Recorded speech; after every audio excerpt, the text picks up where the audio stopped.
Hi, I'm Nick and this is the TBT channel. TBT make tuning kits for spring powered air rifles. Okay, that's what we do. Our logo, our motto is it don't mean a thing if it ain't got a spring. And people think that because of that I don't like PCPs. Now that's not actually true.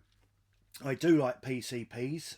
In fact, all guns. I shoot all guns. I enjoy shooting them all.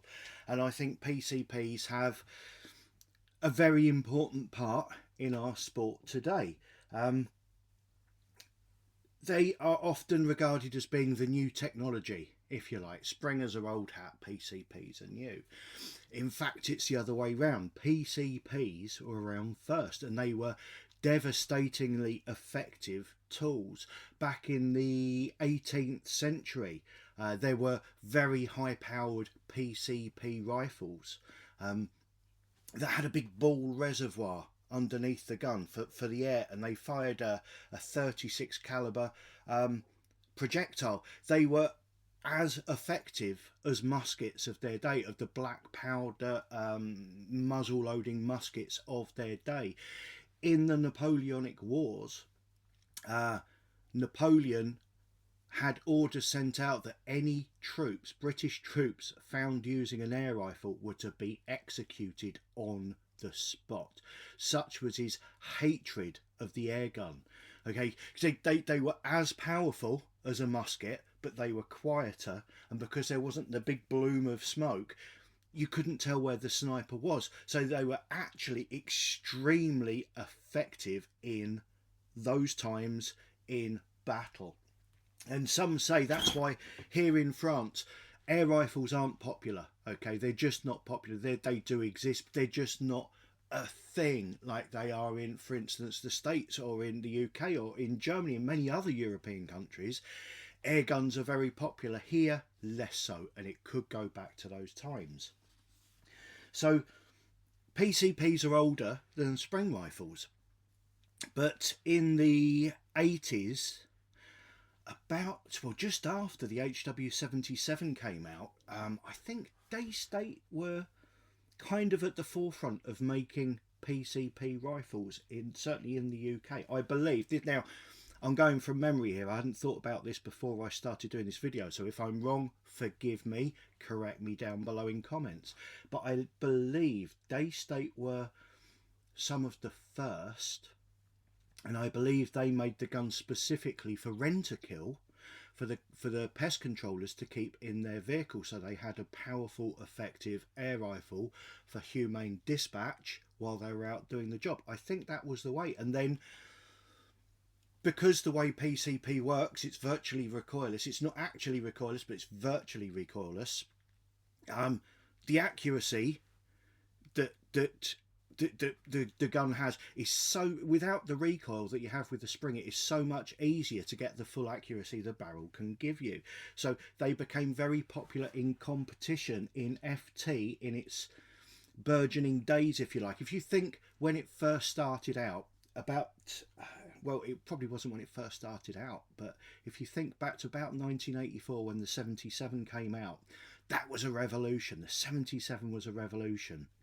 Then people started putting scopes on their guns more, and that was a revolution. Then PCP came along again, and it was a revolution. All of a sudden, these guns were, it was mind-blowing, okay? Absolutely mind-blowing. My first PCP would have been in about, I want to think, 1995. Okay, I was, how old would I have been? 24 years old, 25 years old. So it's, yeah, that's about right, about that time. And there was a company called Titan, John Bokett, I think. Was it John Bokett? Was associated with Titan, the JB series? I think it was. But then they got bought out by Falcon, and later to become Air Arms, I believe, though don't quote me on that one. But anyway, the Falcon. And it was the time of the Falcons. They were new, and they were all over the magazines. You know I love the air rifle magazines. And I got a brand new FN19 in a beach stock, and that was £325. Okay, and I bought that from the Countryman. Is it the Countryman in Westmoreland? I don't know, in Kent. Anyway, that was my local gun shop, and the guy in there was fabulous, and he had a Staffordshire Bull Terrier called Lucy, I believe.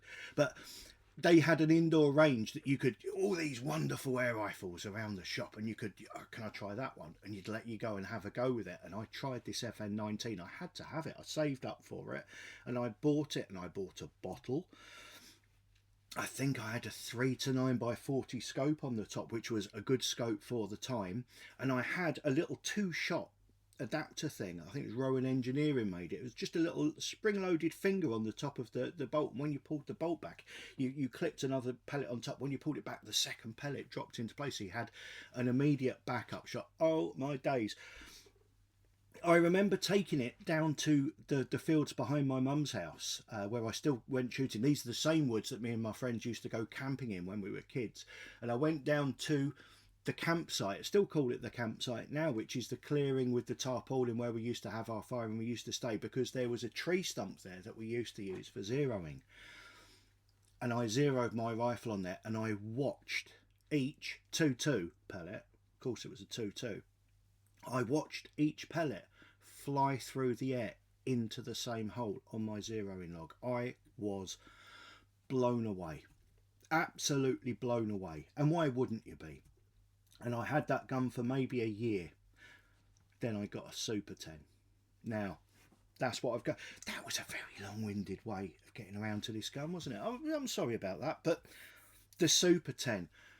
I'm going to say right now that I think, to me, the Super 10 is the best air gun BSA ever made, and I loved it, and I love it still.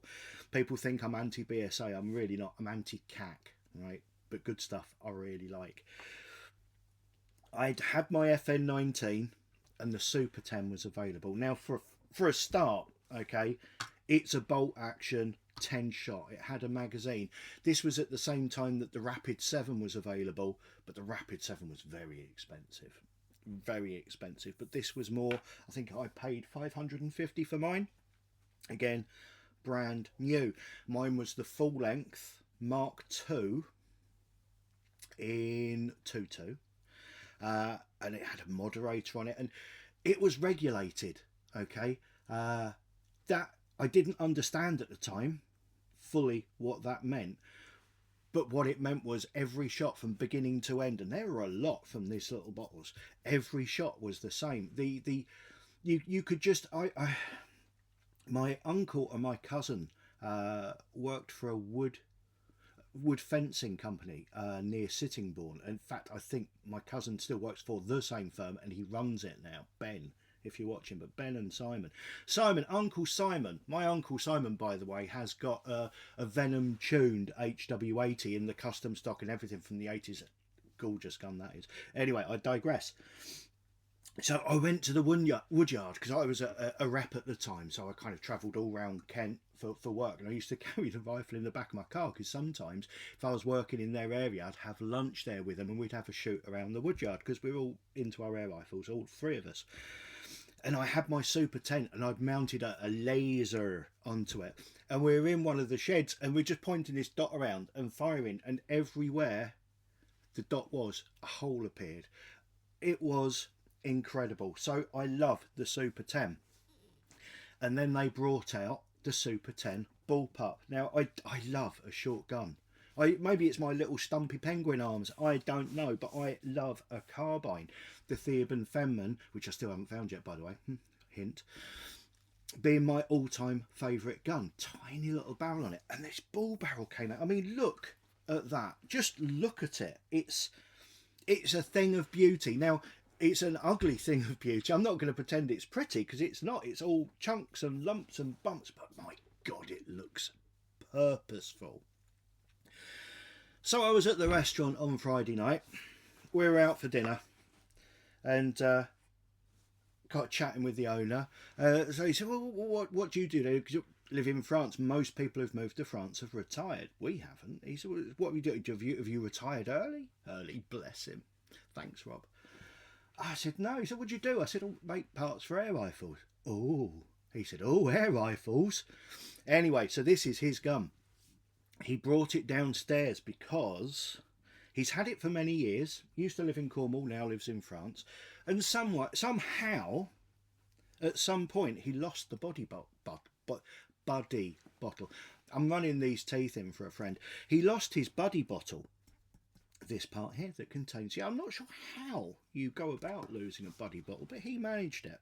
So he bought a spare one from the UK, and it cost him an awful lot of money. He put it on there, and every time he put it on, air leaked out. He didn't know why, didn't know what to do with it, so it sat at the back of his cupboard for presumably many years, a considerable amount of time maybe.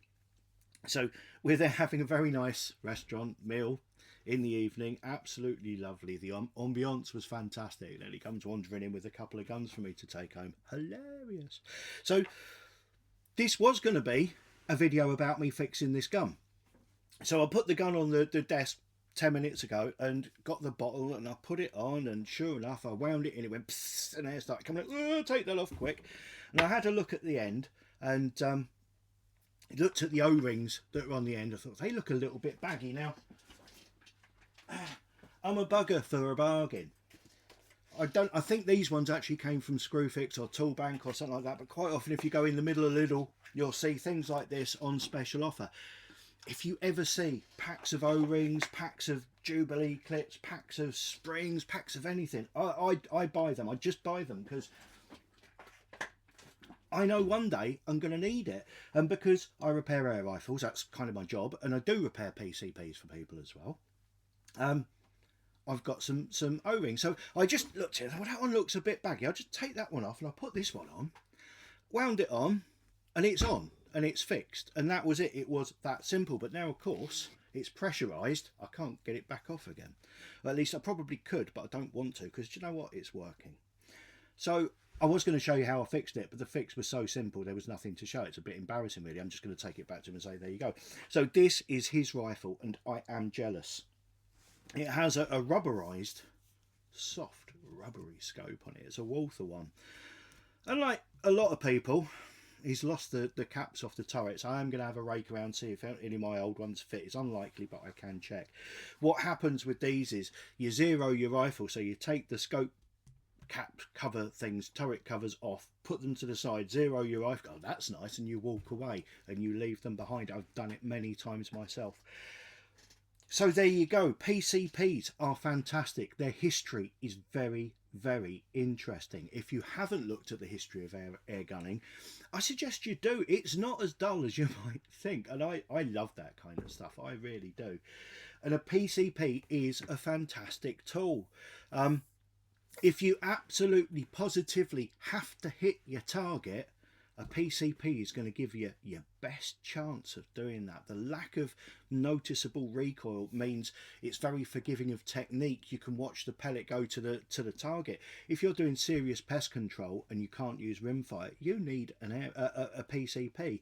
If you're competitive shooting, target shooting, HFT, something like that, I love springers, and springers are every bit as accurate as a PCP. They really are. But because of the recoil happening while the pellet is still in the barrel, it's harder to access that accuracy. So it is a lot easier to be accurate with a PCP than it is a springer.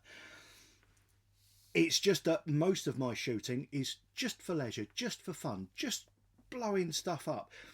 And for that, PCPs can be a little bit dull. You know, it's if you're just sitting shooting at tin cans, it's no challenge at all. Even at long distance with a PCP, it's not as much of a challenge. So I don't get as much enjoyment from it as I would do from a springer with open sights, for example. My HW30 with open sights at 50 meters, god, what a challenge that is, but it's great fun. So I love PCPs. This one is now repaired. It's probably, of the commoner garden PCPs, I mean, ignoring the ISP guns, Sean's guns. Oh, if you've never seen an ISP gun, have a look at those. Just, oh, the Stutzen. Oh. This is my favourite of your run-of-the-mill vintage 1990s PCPs, and I love it. And I'm a little bit devastated I've got to give it back to him. But the good news is, this video isn't going to go out for a couple of weeks. because I've got stuff kind of in the pipeline for the next couple of weeks. So it's going to be a couple of weeks before this goes out, so I can use it for a couple of weeks without him knowing I fixed it. Cheers, Rob. Please like, subscribe, hit notifications. I'll see you all very soon. Thank you for watching, and goodbye.